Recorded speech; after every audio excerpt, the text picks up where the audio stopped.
Assalamualaikum warahmatullahi wabarakatuh. Kembali lagi ke channel saya Adiner Prayogi.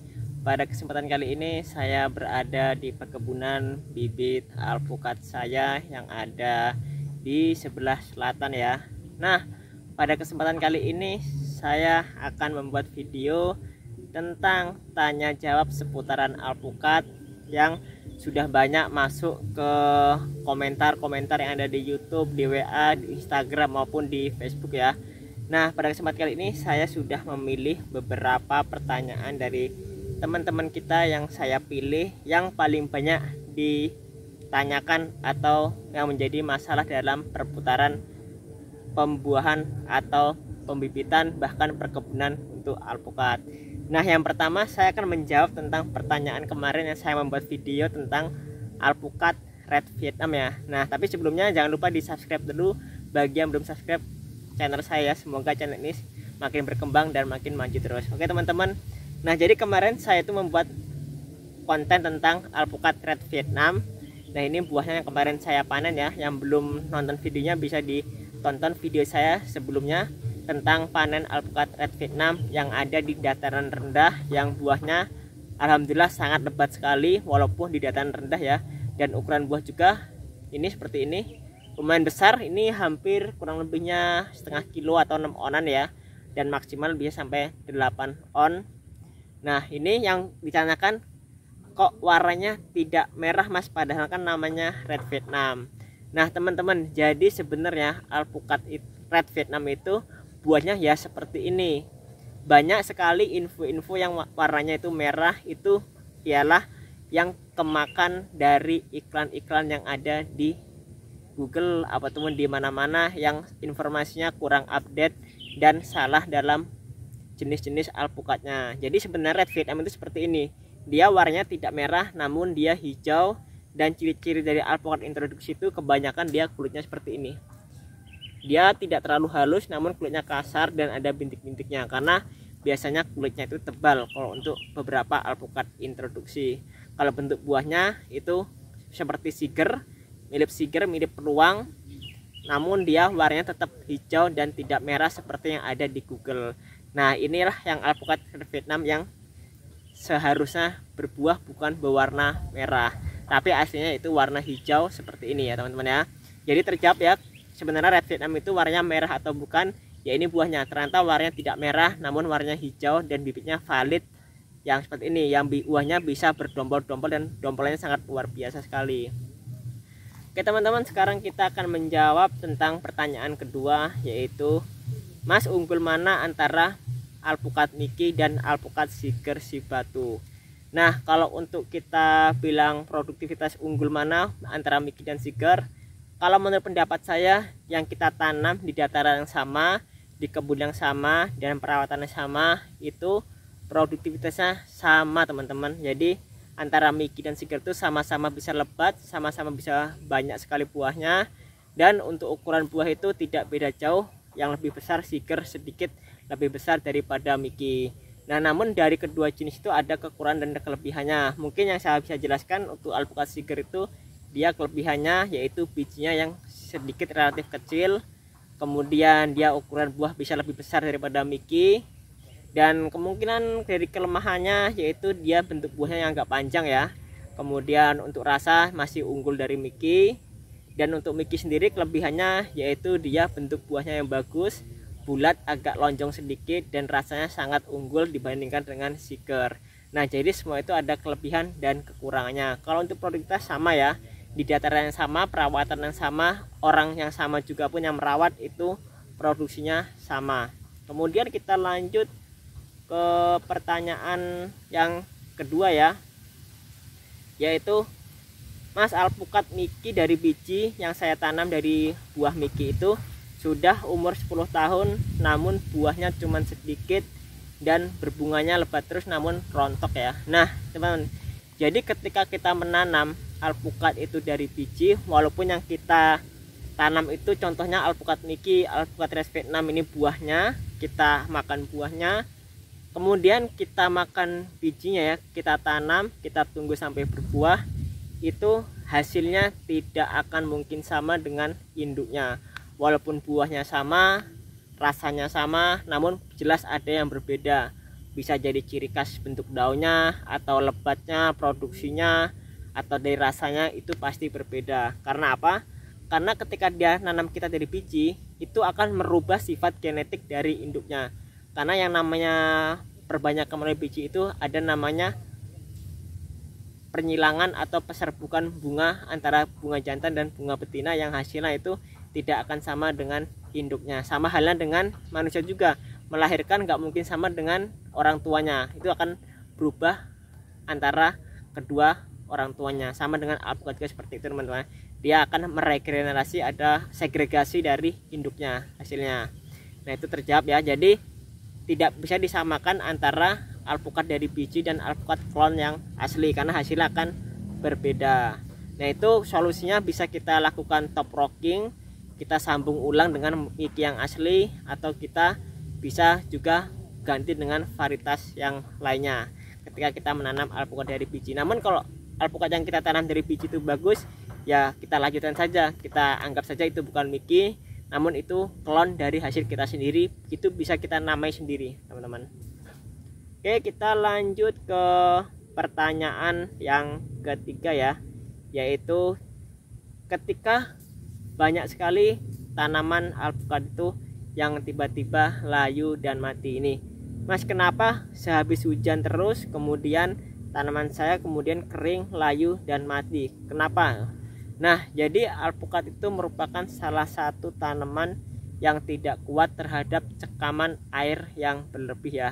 Ketika banyak air, tanaman alpukat itu biasanya akarnya akan mudah busuk, mudah rusak, dan akan terserang oleh penyakit Phytophthora, yang kemudian akar itu akan rusak dan tanaman itu akan mati. Maka dari itu sering saya sampaikan, ketika kita menanam alpukat, yang harus kita siapkan terlebih dahulu adalah lahan kita. Usahakan lahan kita itu jangan lahan yang mudah tergenang, kemudian ketika ada air hujan itu lama surutnya, atau bahkan yang kita tanam itu merupakan lahan sawah namun tidak kita perbaiki drainase airnya. Nah, maka dari itu usahakan kita perbaiki dulu sirkulasi air, drainase air itu yang baik pada lahan kita sebelum kita menanam alpukat. Karena konsekuensinya alpukat itu tidak tahan terhadap cekaman air yang berlebihan. Nah, maka dari itu kan saya akan sering bilang ketika kita menanam alpukat, baiknya itu alpukat itu kita tanam di lahan namun tidak terlalu dalam menggalinya. Bahkan kita tanam pun di atas permukaan tanah, kemudian kita gunduk saja, kita timbun saja, kita buat bumbunan ketika akan menanam, itu akan lebih baik. Namun kita harus menyiramnya harus lebih intensif untuk di awal penanaman. Itu akan lebih aman ketika ada air hujan turun, lahan kita tergenang banjir, namun alpukat kita ada di atas permukaan tanah dan tidak mudah tercekam air yang berlebih. Oke, kita lanjut ke pertanyaan keempat ya. Nah, Mas, ketika kita ingin membuahkan tanaman, apakah harus daunnya tua semua atau tunas muda? Oke teman-teman, nah ketika kita ingin membuahkan alpukat, khususnya di tabu lampat atau di tanah, itu sebaiknya daunnya yang tua atau yang muda. Nah, kalau saya pribadi itu yang daun tua itu yang bisa kita buahkan ya.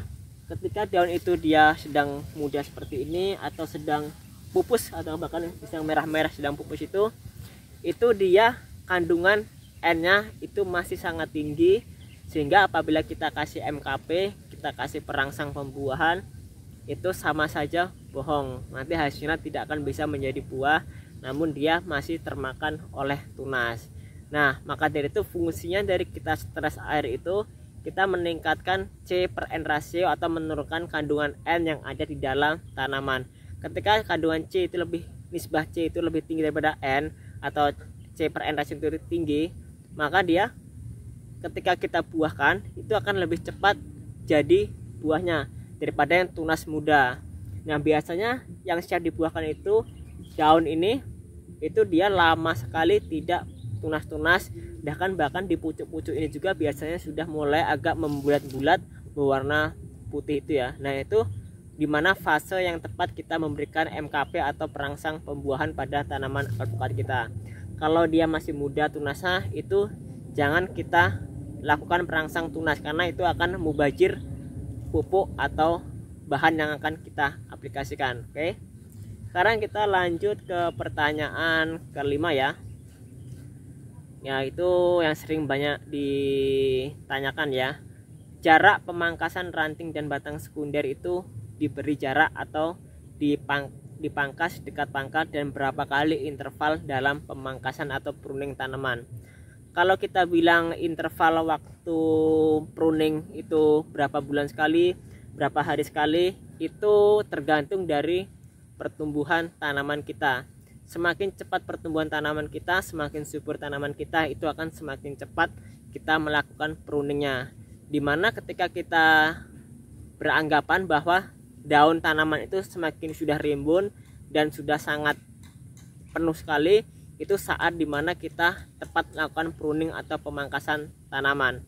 Nah, ketika tanaman itu makin lambat pertumbuhannya, yaitu akan lebih lama lagi, bisa 2 bulan atau 3 bulan sekali atau 4 bulan sekali, atau bisa 2 bulan sekali, 1 bulan sekali, itu tergantung dari subur atau tidaknya tanaman yang kita rawat. Semakin subur, semakin cepat tumbuh tunasnya, semakin cepat juga kita melakukan pruning atau pemangkasannya. Kemudian kita memangkas tanaman itu ada di dekat batang, atau kita beri jarak antara batang sekunder dan cabang primernya. Kalau menurut saya sebaiknya jangan dipangkas pada mepet atau pas di percabangan dari tanaman atau cabang primernya. Kenapa demikian? Biasanya kita memotong, kita pangkas seperti ini akan ada infeksi tanaman itu biasanya mengering, yang potong itu mengering, sehingga nanti dia akan sedikit masuk ke dalam. Ketika kita pangkas atau kita pruning di dekat batang primer atau batang utama, nanti infeksi itu akan masuk ke dalam batang primernya. Maka dari itu biasanya saya sisakan 1 cm atau 2 cm dari batang utama atau batang sekunder atau batang primernya ketika saya akan melakukan pemangkasan atau pemruningan itu, yaitu untuk mencegah adanya infeksi yang masuk ke batang yang tidak kita pangkas. Oke, sekarang kita lanjut ke pertanyaan terakhir ya teman-teman ya, yaitu kita pilih dulu pertanyaannya yang masih. Nah nih Mas, kalau tanaman masih kecil kita buahkan, itu apakah tidak berbahaya dalam tanaman atau pertumbuhan tanaman kita? Nah, jadi ketika kita membuahkan tanaman itu ada 2 fungsi yang akan kita capai. Itu kembali lagi ke pemilik tanamannya. Fungsinya itu seperti apa? Fungsinya kita untuk produksi buah atau untuk kesenangan saja, untuk estetika, itu akan sangat berbeda. Ketika kita beransumsi itu untuk produksi buah, maka sebaiknya kita tunggu tanaman kita itu besar terlebih dahulu, mungkin di umur 3 tahun, 4 tahun, atau 5 tahun, itu tergantung kita, baru kita buahkan. Ketika ada di bawah umur, kita buang dulu buahnya, kemudian kita ambil buahnya di umur yang sudah sesuai dengan keinginan kita. Namun kalau kita fungsi untuk estetika, kita menanam di depan rumah, kita di tambulan pot, itu ya terserah. Yang penting harus kita jaga jumlah buahnya, kemudian kita sesuaikan proporsi antara ukuran tanaman dan jumlah buah yang akan kita capai. Nah, seperti itu teman-teman ya. Jadi tidak masalah seumur berapapun kita buahkan, yang penting kita sesuaikan lagi kembali ke fungsi dan tujuan kita menanam pohon itu untuk apa? Untuk estetika, untuk hiburan, atau untuk produksi buahnya yang akan kita jual buahnya. Nah, jadi seperti teman-teman ya yang dapat kita jawab. Tidak semua kita jawab. Nah, kita akan buat pertanyaan lagi, kita akan buat tanya jawab lagi. Dan buat teman-teman yang punya pertanyaan atau yang masih dalam seputaran permasalahan alpukat, bisa ditanyakan lewat kolom komentar, dan minggu depan akan kita coba jawab, akan kita ulas sama-sama. Nah, semoga video ini bermanfaat bagi kita semua. Jangan lupa subscribe bagi yang belum subscribe video saya ini. Saya ucapkan terima kasih. Saya akhiri. Wassalamualaikum warahmatullahi wabarakatuh. Salam avocado.